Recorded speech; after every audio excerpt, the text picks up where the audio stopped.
গদাই একজন গরিব জেলে। সে নদী থেকে মাছ ধরে তা বাজারে বিক্রি করে কোনো রকম টেনে টুনে তার সংসার চালায়। কিছুদিন যাবৎ গদাই নদী থেকে মাছ পাচ্ছে না, ফলে সংসারের অভাব লেগেই আছে। কি গো, নদীতে মাছ ধরতে না গিয়ে এভাবে থম মেরে বসে আছো কেন? নদীতে গিয়েই বা কি করব বলো? সেই জাল নিয়ে খালি হাতেই ফিরতে হবে। না গিয়ে বসে থেকে কি করবে শুনি? বাড়িতে তো কিচ্ছুটি নেই, বলি দুটো খেয়ে তো বেঁচে থাকতে হবে নাকি? এত রাগের কি আছে বউ? প্রতিদিন মাছ মারতে গিয়ে খালি হাতে ফিরে আসতে একদমই ভাল লাগে না। আমার হয়েছে মরণ, তাহলে তুমি বাড়িতে থাকো, আমি মাছ মেরে সংসার চালাই, তোমার যেতে হবে না। এ মা, সে কি কথা? না না না না না, তোমার যেতে হবে না, আমিই যাচ্ছি। বাবা, ও বাবা, তুমি মাছ ধরতে যাচ্ছ? অনেক দিন হলো শুধু ভাত খাচ্ছি বাবা। আজ একটা ইলিশ মাছ ধরে আনবে বাবা, আমি ইলিশ মাছের ঝোল দিয়ে ভাত খাবো বাবা। ইলিশ মাছ কোথায় পাবো রে মা? আমি জানি না বাবা, আজ আমার ইলিশ মাছ চাই চাই। তোর বাবা এমন এক হতভাগা যে তোদের মুখে ভালোভাবে দুটো ভাত তুলে দিতে পারে না, সেখানে ইলিশ মাছ চাওয়া বৃথা রে মা, বৃথা। গদাই দুঃখ ভরা মন নিয়ে নদীতে মাছ ধরতে চলে গেল। এখানে তো আর মাছ পাওয়া যায় না, আমি বরং আজ মাছ নদীতে গিয়ে দেখি কোনো মাছ পাই কিনা। গদাই নৌকা নিয়ে নদীর ওপারে গেল মাছের খোঁজে। জালটা আজ এখানেই ফেলি, যা আছে কপালে। আরে, জালটা এত ভারী লাগছে। সৃষ্টিকর্তা, রহম করো, নিশ্চয়ই আজ বড় কোনো মাছ বেঁধেছে।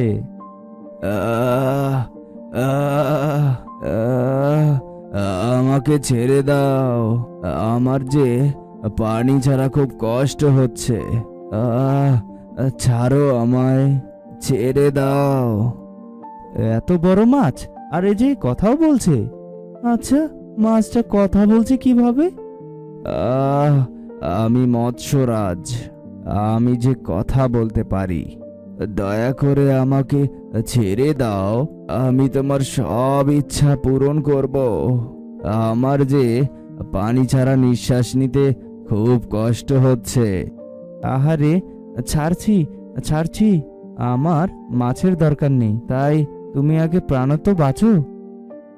ধন্যবাদ, ধন্যবাদ তোমাকে। আর একটু হলে যে আমি মরেই যেতাম। যাই হোক, তুমি কিন্তু খুব ভালো। বলো, তোমার কি চাই? আমার অভাবের সংসার, কি বা চাইবো তোমার কাছে? মেয়েটা আজ ইলিশ খেতে চেয়েছে, কিন্তু এই ভরপুর পানির মধ্যে আমি কোথায় ইলিশ পাবো? তাহলে আমি তোমাকে ইলিশ দেই? না না, তোমার কাছ থেকে যে আমি কিছুই নিতে পারবো না। তোমার প্রাণ বাঁচিয়ে কোনো জিনিস যদি আমি নেই, তাহলে তোমার উপকার করে আমার কি লাভ হলো বলো? তুমি তো খুব বোকা, আমি তো তোমাকে খুশি হয়ে দেব, প্রাণ বাঁচানোর জন্য নয়। এই নাও, এই ইলিশটা রাখো। এটা কিন্তু যে সেই ইলিশ নয়, এটা হচ্ছে জাদুর ইলিশ। তুমি এই একটা ইলিশ দিয়ে ইলিশ মাছের চাষ করতে পারো। কিন্তু আমি এই মাছ কোথায় চাষ করব? আমার যে কোনো পুকুর নেই। নাও, এটার ভেতরে তুমি মাছটা নিয়ে যাও। তবে একটা কথা মনে রাখবে, পরিশ্রমে তোমার ভাগ্য বদলাতে পারে। তুমি যদি পরিশ্রম করো, তবে অবশ্যই সাফল্য আসবে।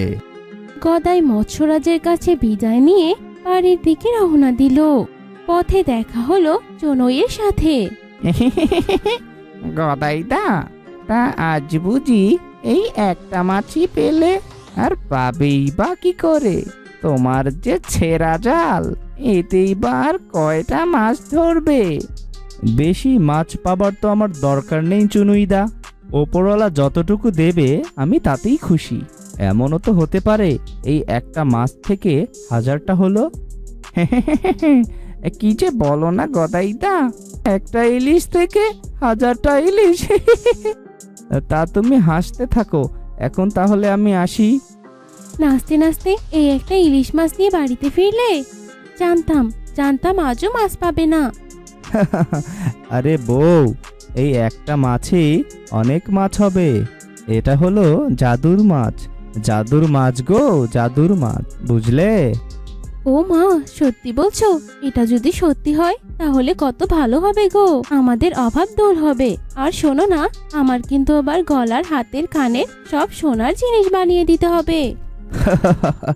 হবে গিন্নি, সব হবে। উপরওয়ালা চাইলে সব হবে। এই নাও, মাছটা ঘরে রেখে দাও।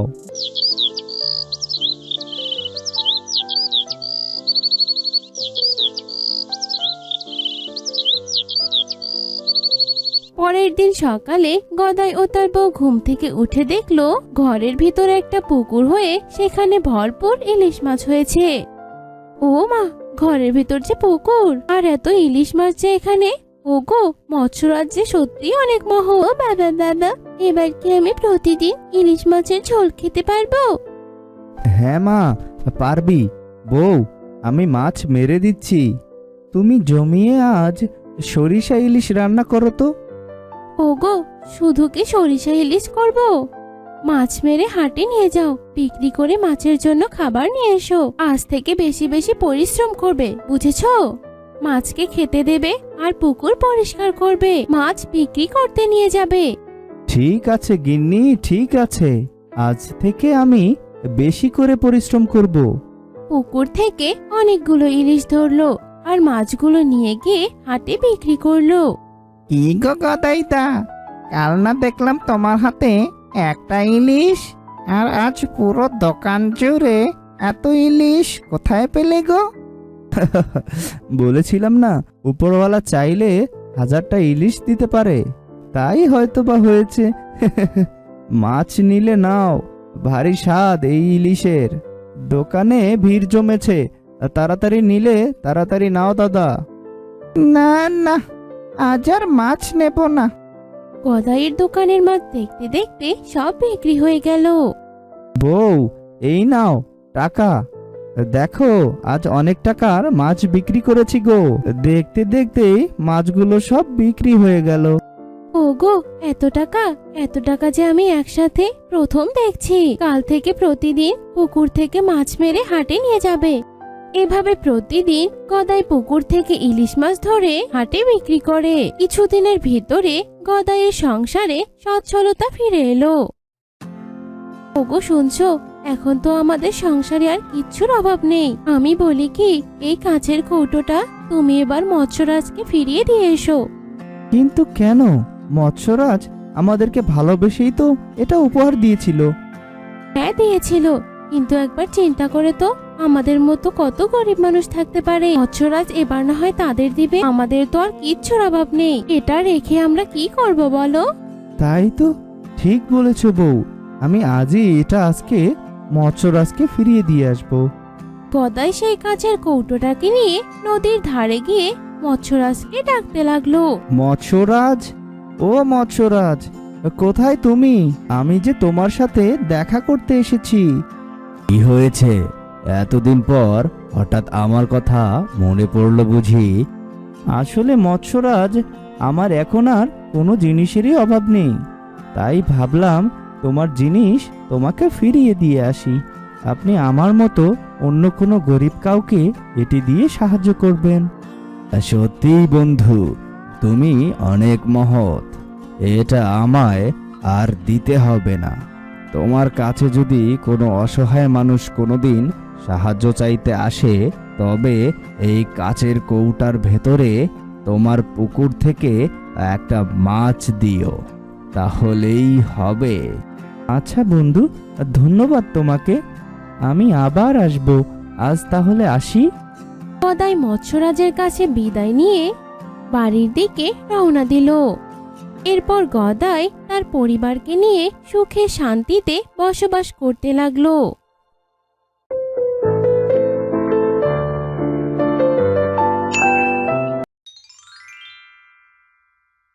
না বাবা, এভাবে আর থাকা যায় না, অনেক হয়েছে। আমি এভাবে বন্দি জীবন কাটাতে পারবো না। এভাবে বলিস না রে মা, আমাদের এই মৎস্য রাজ্য থেকে কোনোদিন কেউ বাইরের রাজ্যে যায়নি। আমি তোকে কোনোভাবেই বাইরে যাওয়ার অনুমতি দিতে পারি না। আহা মহারাজ, আমাদের কন্যা নীলাবতী খুবই বুদ্ধিমতী। সে কোনো বিপদে পড়লে আবার বের হয়ে আসতে পারবে। কিন্তু তাই বলে কোনো কিন্তু নয় বাবা, আমার অনেক দিনের স্বপ্ন। আমার যখন 18 বছর বয়স হবে তখন আমি দেশ বিদেশ ঘুরে বেড়াবো। আমি কালই বেরিয়ে পড়তে চাই বাবা। তোমরা দুজনই যখন এতবার বলছো তখন আমি আর কি বলবো, যা তবে। কিন্তু সাবধানে থাকিস রে মা, আর যত তাড়াতাড়ি পারিস তত তাড়াতাড়ি ফিরে আসবি। আচ্ছা বাবা। আর পারি না বাপু, তোদের দিয়ে আমার কাজের চেয়ে অকাজে বেশি হয়। চেহারে তো তেমন চকচকানি নেই, আর তোদের দেখেও কেউ কিনতেই চায় না। আর এদিকে রোজ গান্ডে পিন্ডে গিলেই চলেছিস। কি হে লাবু মশাই, খবর কি? কে? ও নবীন বাবু, আর কি খবর বলুন। তা এই বেচারা গাধাদের উপর চটে আছো কেন বাপু? আর বলবেন না, এদের জন্য আমার ব্যবসা মনে হয় লাঠে উঠবে। কেন ব্যবসা লাটে উঠবে কেন? দোষ আমার কপালের, বুঝলেন। যখনই যে ব্যবসায় করি এটাতেই লোকসান। এর আগেরবার ভাবলাম মুদির দোকান দেব, সকলে ভালো মানুষ ভেবে ধার দেনা করে, আর তারা তাদের মুখ দেখায়নি। তার আগে ভাবলাম সবজি চাষ করব, লাভের চেয়ে লোকসানই বেশি হলো। এবার ভাবলাম গাধা বিক্রি করব, কিন্তু এদেরকে কেউ কিনলো না তো। এই ব্যাপার, তা কাজের কিছু করো যাতে লাভ বেশি হয়, বুঝলে। কি আর করব। কেন মাছের চাষ করো? মাছের চাষ? হ্যাঁ, এই ব্যবসায় লোকসান নেই, লাভ হবে নিশ্চিত। এই শোনো, কিভাবে করবে আমার কাছে শোনো। সবে বুঝলাম, বেশ তাহলে মাছই চাষ করব। তা বেশ, যাই গো লাবু মশাই, পরে কথা হবে এখন। বেশ, যাও তবে। আহা, কি সুন্দর চারপাশ, কিন্তু এই গভীরে আর কতক্ষণ ঘুরবো। যাই, একটু উপরের দিকটা ঘুরে আসি। কিন্তু এভাবে তো যাওয়া যাবে না, আমি বরং একটা মাছের রূপ নিই। হ্যাঁ, এখন আমি এই মাছের রূপে সব জায়গায় যেতে পারবো। যাই, ওই উপরের দিকটা একটু ঘুরে আসি। কি কি ব্যাপার, জালটা তো ভারী লাগছে কেন? মনে হয় তোমার জালে আজ বেশ বড় সড়ো মাছ ধরা পড়েছে ভাইয়া। টানো টানো টানো। টানছি টানছি, দিলাম টান। এই ছাড়ো ছাড়ো, কে কোথায় আছো, ছাড়ো আমায়। আরে সাবাস সাবাস, কি সুন্দর মাছ। হ্যাঁ, এটাকে বেশ চওড়া দামে বেচা যাবে। হ্যাঁ, তোমার কপালটা সোনায় সোহাগা হয়ে গেল ভাইয়া।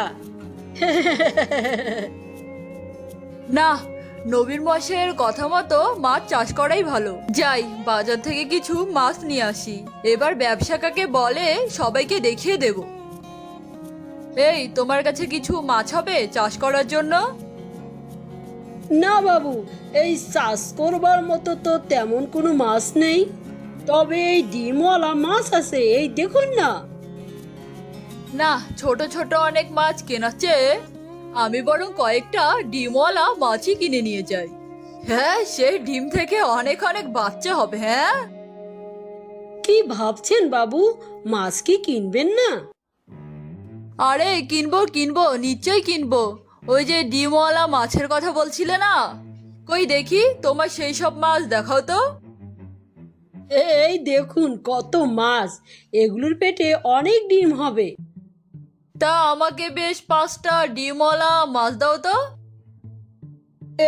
এই নিন এই 5টি ডিমওয়ালা মাছ। এই ছাড়লাম, তোরা এখন থেকে এইখানেই থাকবি, বুঝলি। তারপর তোদের ছোট ছোট ডিম থেকে বাচ্চা ফুটলে সেই সব বাচ্চায় আমার এই ছোট্ট পুকুর একদম ভরে উঠবে। হ্যাঁ, কি আনন্দ হবে আমার। হ্যাঁ, থাক, তোরা এখানেই থাক, আমি বরং একটু যাই। এই যে এই বোকা লোক, দাঁড়াও দাঁড়াও বলছি। এ কে কে বোকা কে বললি? হ্যাঁ, আমি গো আমি। কই কাউকে তো দেখতে পাচ্ছি না। আরে বোকা লোক, পুকুরে তো এইমাত্রই আমাকে ছাড়লে, আর এখন তুমি আমায় দেখতেই পাচ্ছ না? এই দেখো, আমি নীলা বলছি গো। ও মা, এই যে কথা বলা মাছ, এই ধরনের মাছ তো আমি আগে কখনো দেখিনি। আরে আমি হলাম নীলা, এই সমুদ্রের গভীর থেকে ওই দুষ্টু জেলে আমায় ধরে এনেছে। ও তাই নাকি?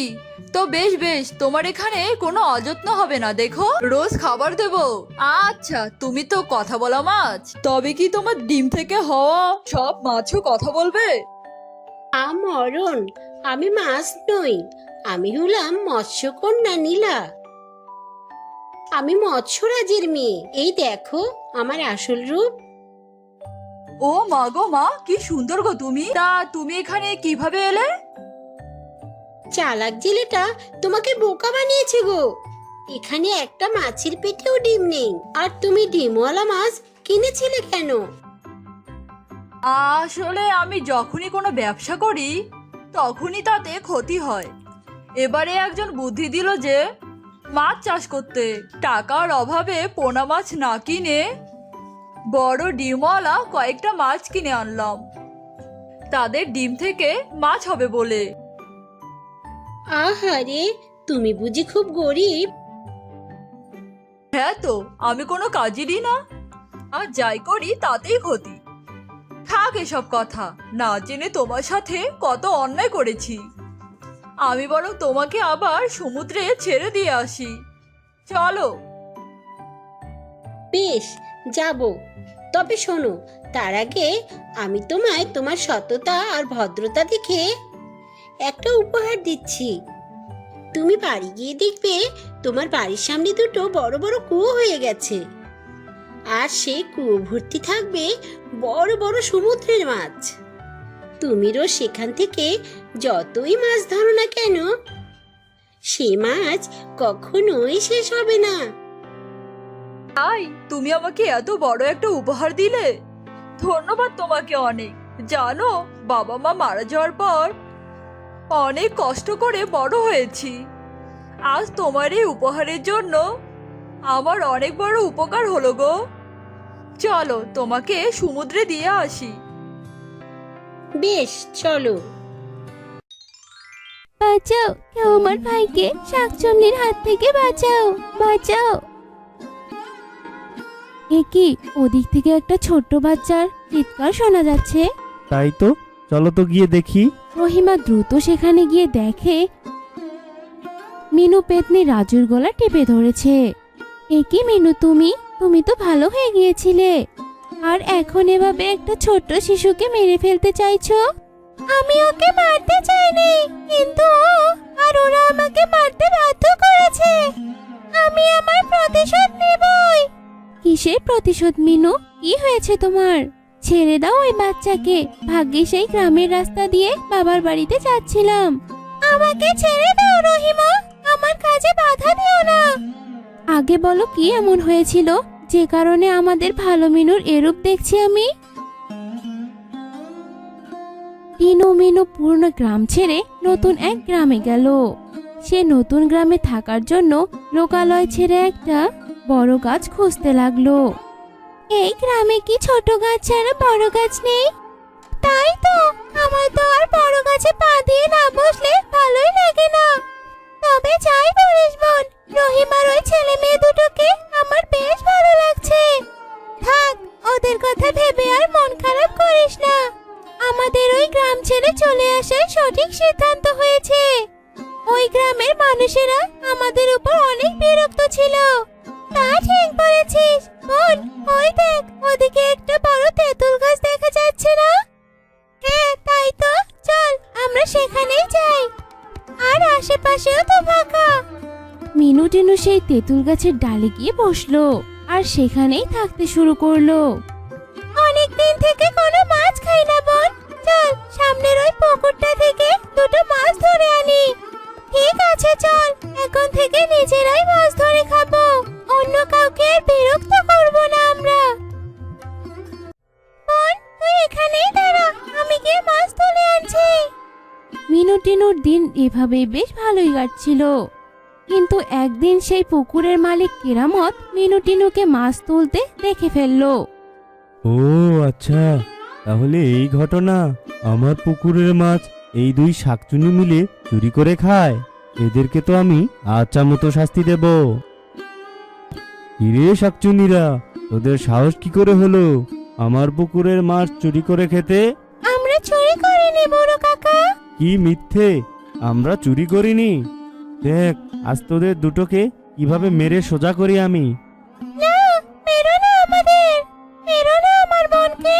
মারবো না মানে তোদের হাড়গোড় ভেঙে দেব। কেরামত মিনুটিনুকে মারতে থাকে আর মিনুটিনু কোনো মতে কেরামতের কাছ থেকে দূরে পালিয়ে যায়। বোন, তুই ঠিক আছিস তো? তোর কিছু হয়নি তো? কি আর হবে বোন, আমাদের যাই করুক আমাদের হাড়গোড় তো আর ভাঙতে পাবে না। কিন্তু ওই বড় আমাদের সাথে যা করলো তা মোটেও ঠিক কাজ করেনি। ওকে একটা উচিত শিক্ষা দেব আমি। না বোন, মানুষের পেছনে যাওয়ার আর কোনো দরকার নেই। মনে নেই একবার কি হলো আমাদের সাথে? তাই বলে কি আমরা মাছ খাবো না? মিনুটিনু মন খারাপ করে গাছের ডালে বসে দিন কাটাতে থাকে। একসময় ওদের চোখ পড়ে পুকুরের পাড়ে থাকা দুটো বাচ্চার দিকে। বোন, ওই দেখ, ওই বাচ্চা দুটো পুকুর থেকে মাছ তুলছে। বাচ্চা দুটোকে দেখ, গায়ে ছেঁড়া জামা। বোধহয় ওদের বাবা মা খুব গরিব। মিনা রাজু নামে দুটো গরিব বাচ্চা মাছ ধরছিল। তখনই সেখানে কেরামত লাঠি হাতে চলে আসে আর বাচ্চা দুটোকে ওর পুকুর থেকে মাছ তুলতে দেখে খুব রেগে যায়। তোদের সাহস তো কম না, তোরা আমার পুকুর থেকে মাছ চুরি করছিস। দেখ আমি আজ তোদের কি অবস্থা করি। না চাচা, আমাদের মারবেন না, আমাদের পেটে অনেক ক্ষুধা, বাড়িতে কোনো খাবার নেই, তাই মাছ ধরতে এসেছি। হ্যাঁ চাচা, আমাদের মাফ করে দিন, আমাদের মারবেন না। মারবো না মানে দেখ তোদের কি অবস্থা করি আমি। দেখ তোদের কি শিক্ষা দেই আমি।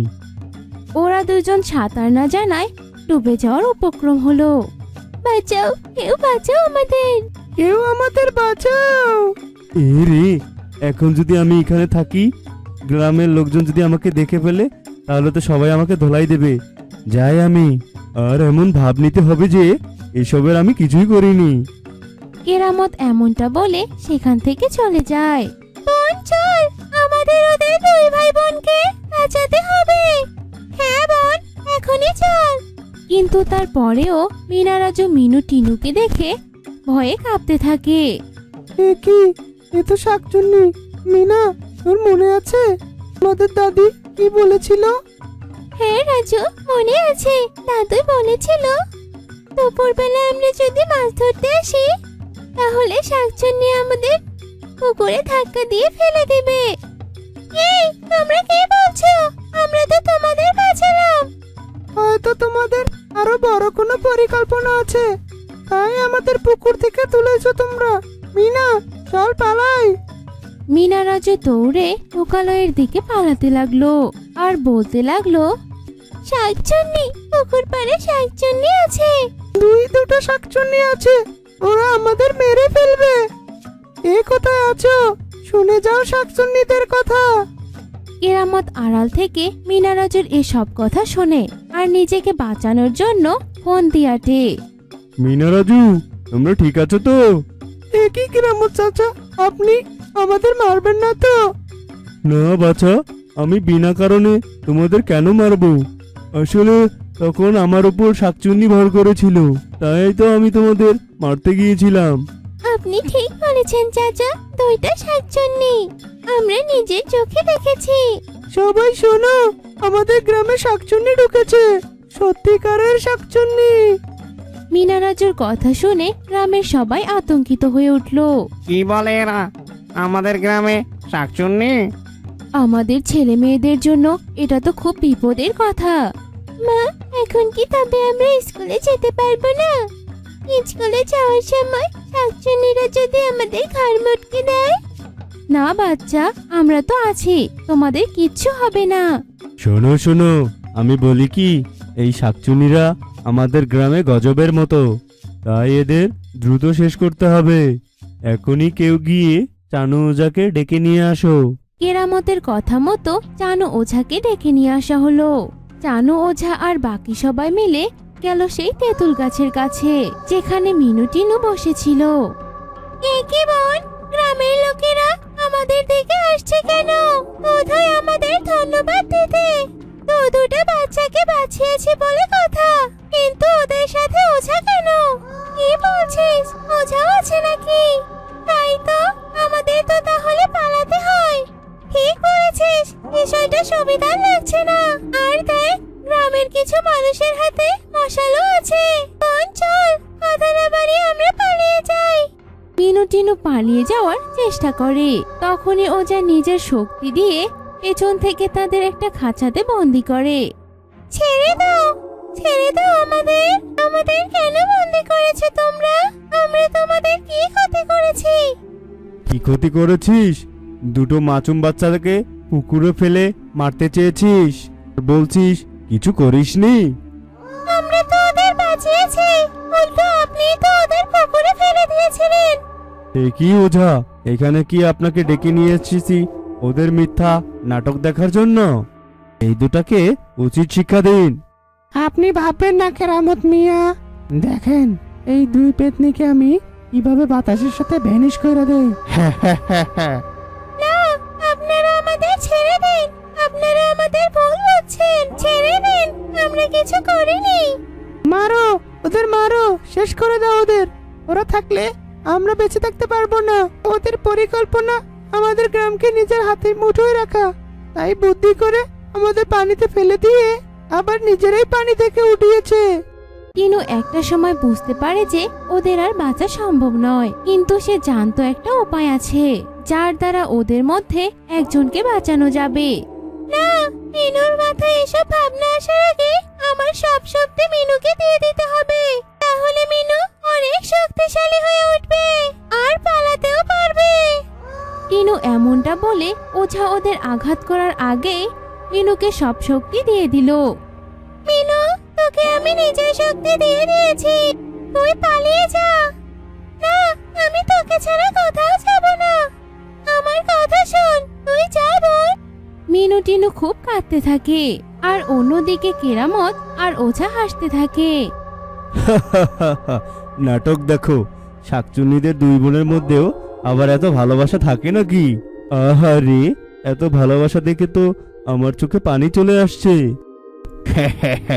আপনি ভাববেন না কেরামত মিয়া, এই দুটোর কেউ আমার হাত থেকে নিজেদের বাঁচাতে পারবে না।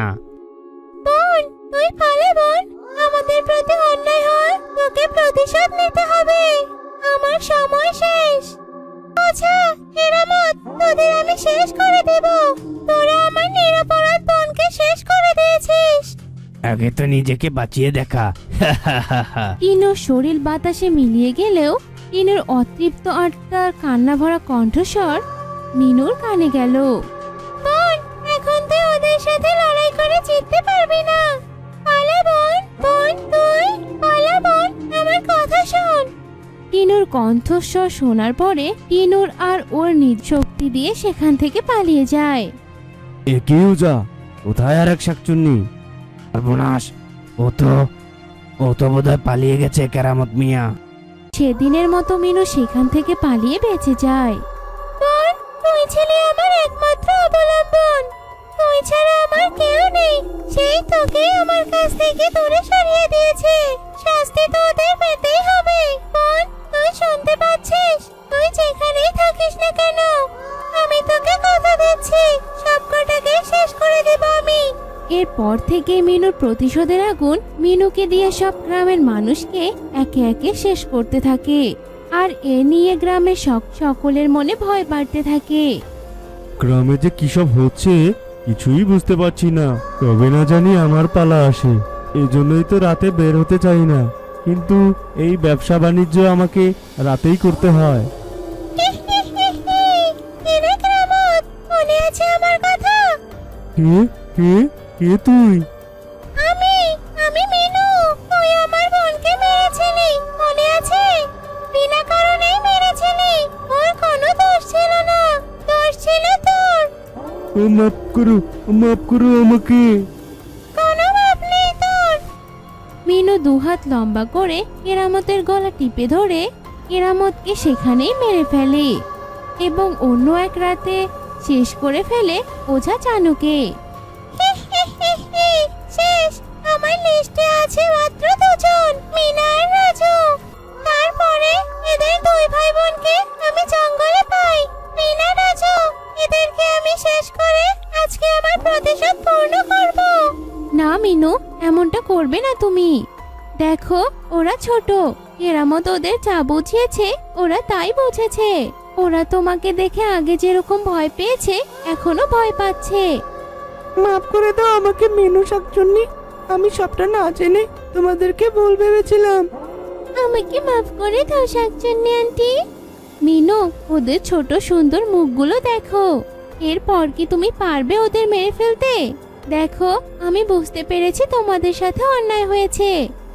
কিন্তু রহিমা, তাহলে আমার প্রতিশোধের কি হবে? আমার বোনের মৃত্যুর প্রতিশোধ আমি নেব না। অনেক প্রতিশোধ তো নিয়ে ফেলেছো মিনু। এই বাচ্চা দুটোকে আমার বাচ্চার মনে করে ওদের ছেড়ে দাও।